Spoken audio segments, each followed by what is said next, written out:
కోల్పోయిన నిర్వాసితులము. మాకు ఏంటంటే గత 2 సంవత్సరాల నుంచి మీ ఇండ్లు పోతున్నాయి, మీ ప్లాట్లు పోతున్నాయి, మీ ఓపెన్ ప్లాట్లు భూములన్నీ మేము తీసేసుకుంటున్నాము.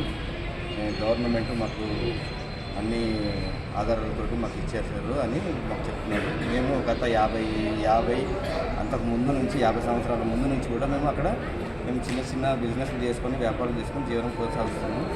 మా తాతలు చేసారు, మా నాన్నలు చేసారు, ఇప్పుడు మేము బతుకుతున్నాం. మా జీవనోపాధి దాని మీద నడుస్తున్నది. ఇందులో భాగంగా గత 2 సంవత్సరాల నుంచి కూడా నేషనల్ హైవే వాళ్ళు వస్తున్నారు, మెజర్మెంట్ తీసుకుంటున్నారు, పోతున్నారు. గత ఒక 1 ఇయర్ నుంచి మెజర్మెంట్ తీసుకుంటే పనులు స్టార్ట్ అవుతున్నాయి, వర్క్ చేస్తున్నారు. మా ఇండ్ల ముందున్న షెడ్లు అన్నీ తీసేస్తున్నారు. మేము వ్యాపారం మొత్తం అది లాస్ అప్ అయిపోయింది. ఇప్పుడు రోడ్డు మీద పడ్డాము. కనీసం మాకు ఇంటిమేషన్, నోటీస్ ఏది లేకుండా వాళ్ళ పనులు వాళ్ళు చేసుకుంటున్నారు. మేము ఏం చేయాలి? ఇప్పుడు మా వ్యాపారాలు అన్నీ కోల్పోయినాం. ఇప్పుడున్న పరిస్థితుల్లో మా ఇల్లు కూడా కోల్పోతున్నాం. మాది కంప్లీట్ లాస్ అప్. అక్కడ ఏం కూడా మిగులుతలేదు. చాలామంది రెసిడెన్షియల్ వాళ్ళు ఉన్నాయి. రెసిడెన్స్ వల్ల కూడా వాళ్ళు ఇళ్ళల్లో ఉండలేకపోతున్నారు. మరి మాకు ఏంది? ఒక నోటీసు, మీది ఇంత పోతుంది, మీకు ఇంత ఇస్తాము, ఇంత అమౌంట్ ఇచ్చి మీకు కంపెన్సేషన్ మీకు కట్టిస్తాము, దాని ఆధారంగా మీరు ఏమన్నా చూసుకోండి. మేము లాస్ అప్ అవుతున్నాం కాబట్టి మాకు కనీసం లాస్ కింద మాకు ఓపెన్ ఫ్లాట్స్ అన్నా ఇవ్వాలి. ఇప్పుడు భూ నిర్వాసితులలో ఎక్కడన్నా పోయిన వాళ్ళకు ప్లాట్స్ ఇస్తున్నారు. మాకు 150 గజాలు 200 గజాలు అదర్ సైడ్ ప్లాట్ ఇస్తే మేము కూడా ఫర్దర్ ఏమైనా ఆలోచన చేసుకోవడానికి ఉంటుంది. మాకు ఎలాంటి ఇంటిమేషన్ లేదు, ఏం చేస్తలేరు. రోడ్లు చేసే పనులు చేసుకుంటున్నారు. మాకు కనీసం మీకు కంపెన్సేషన్ ఇస్తామని కూడా ఎవరు చెప్పట్లేదు. మాకు ఏదైనా తెలిస్తేనే కదా మేము కూడా ఫర్దర్ ప్లాన్ ఏమైనా చేసుకుంటాము. మేము ఈరోజు రోడ్డున పడ్డాము. మాకు ఎలాంటి ఆధారం లేదు. ఇప్పటివరకు అంటే అదే బిజినెస్ కొనసాగించుకుంటూ వ్యాపారాలు చేసుకుంటూ చిన్న వ్యాపారాలు చేసుకుంటూ ఇక్కడ దాకా చేసుకున్నాం. మా తాతలు చేసారు, మా ముత్తాతలు చేసారు, మా నాన్నలు చేసారు. మేము కూడా దాని మీద చేద్దాం. మాకేమో గవర్నమెంట్ జాబులు లేవు, ఏం లేవు. ఇప్పుడు ఉన్న పలంగా మేము రోడ్డు మీద పడితే మా పరిస్థితి ఏంది? మాకు ఇప్పుడు ఉన్న పలంగా మాకు కంపెన్సేషన్ కావాలి. మేము రోడ్డు విస్తరణలో భాగంగా మేము ఎవరూ విరుద్ధం కాదు. అందరూ ప్రజా అవసరాల నిమిత్తం రోడ్లు కావాలి, ఎక్స్టెన్షన్ కావాలి, ప్రజా అవసరాల నిమిత్తం కావాలి. మేము దానికి విరుద్ధం కాదు. మాకు కూడా కంపెన్సేషన్ ఇవ్వండి. మేము ఇస్తే మేము ఫర్దర్గా మేము ఏదైనా ఆలోచన చేసుకుంటాము. మేమే ఏదైనా ఇంకో ఫ్యూచర్ ప్లాన్స్ చేసుకుంటాము. దానిలో భాగంగా మా జీవనం కొనసాగిస్తాము. ఇప్పుడున్న పలంగా మేము రోడ్డు మీద పడితే మేము ఏం చేయాలి? ఇప్పుడు ఈయన ఉన్నాడు, ఆయన కాళ్ళు లేవు, చేతులు లేవు, ఆయన ఏదో బతుకుతోని బతుకుతుంది. ఇప్పుడు ఆయన పరిస్థితి ఏం కావాలి? మా పరిస్థితి ఏం కావాలి? మాకు ఏదైనా కంపెన్సేషన్ కావాలి. కంపెన్సేషన్ ఇచ్చిన తర్వాత మా ఇల్లు కానీ ఏం కానీ మీరు తీసుకోండి. మాకు కూడా జీవనాధారం కల్పించండి, జీవనోపాధి కల్పించండి. మేము మొత్తం లాసప్ అయిపోయినాం. కనీసం ఇంటిమేషన్ లేదు. ఆర్డీఓ నుంచి ఇంటిమేషన్ లేదు, ఎన్హెచ్ఐ వాళ్ళ నుంచి ఇంటిమేషన్ లేదు.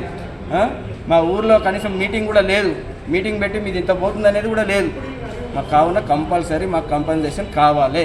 అందులో భాగంగా మేము ఎంతవరకైనా మాట్లాడతాం. మాకు కంపెన్సేషన్ ఇచ్చేంత వరకు మా ఇండ్లు కానీ, మా భూములు కానీ, మా జాగాలు కానీ ఎవరు కూడా తీసేయడానికి వీల్లేదు. మేము కలెక్టర్ గారికి ఈరోజు ఇంకా ముందు కూడా ఇప్పటికి కూడా ప్రజావాణిలో భాగంగా ఇప్పుడు 5వ సారి 6వ సారి మేము ఇచ్చినాం. ఇప్పటి వరకు కూడా మాకు ఎలాంటి ఇంటిమేషన్ కూడా లేదు. ఎందుకు ఇంటిమేషన్ ఇయ్యరు? మేము ఏదో అడ్డగోలు కట్టుకున్నామా? మాకు పర్మిషన్లు ఉన్నాయి, గ్రామ పంచాయతీ నుంచి పర్మిషన్లు ఉన్నాయి. అన్ని పర్మిషన్లతోటి గత 50 సంవత్సరాల నుంచి మేము జీవనం కొనసాగిస్తున్నాం. ఉన్న పలంగా మీది కాదు, మాది గవర్నమెంట్లో ఉన్నది, మాకు 100 ఫీట్లు ఉన్నది అని అంటే ఒక దగ్గర 100 ఫీట్లు తీసుకుంటారు, ఒక దగ్గర 75 ఫీట్లు తీసుకుంటారు. మీకు ఒక ప్లానింగ్ సిస్టమ్ లేదా? రోడ్ల హైవే ప్లానింగ్ సిస్టమ్ లేదా? ఈ ఊర్లో ఎంత తీసుకుంటారు, పక్క ఊర్లో ఎంత తీసుకుంటారు? ఎందుకు తీసుకుంటారు? పక్క ఊర్లో మాకు ఒక సైడ్ తీసుకుంటారు, మళ్ళీ తీసుకుంటారు. ఉన్న పలంగా మాకు న్యాయం కావాలి, కంపల్సరీ న్యాయం కావాలి. మాకు కంపెన్సేషన్ కట్టియాలి. మేము ప్రజా అభివృద్ధిలో భాగంగా మేము విరుద్ధం కాము. మేము సైతం ముందుంటాం. కానీ అందులో భాగంగా మాకు న్యాయం జరగాలి, మా కంపెన్సేషన్ ఇవ్వాలి. మా కంది గ్రామ వాసులు కాదు, రోడ్ హైవే NH-65లో భాగంగా ఎవరికైతే భూములు, ఇండ్లు, ప్లాట్లు కోల్పోతున్నారో వాళ్ళకి ఖచ్చితంగా న్యాయం జరగాలి. దీన్ని అందరూ కూడా అందరి దృష్టికి తీసుకెళ్ళాలి.